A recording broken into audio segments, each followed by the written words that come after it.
నేను కొణిదెల పవన్ కళ్యాణ్ అనే నేను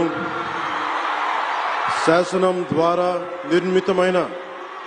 భారత రాజ్యాంగం పట్ల నిజమైన విశ్వాసం విధేయత చూపుతానని, భారతదేశ సార్వభౌమాధికారాన్ని సమగ్రతని కాపాడుతానని, ఆంధ్రప్రదేశ్ రాష్ట్ర మంత్రిగా నా కర్తవ్యాలను శ్రద్ధతో అంతఃకరణ శుద్ధితో నిర్వహిస్తానని,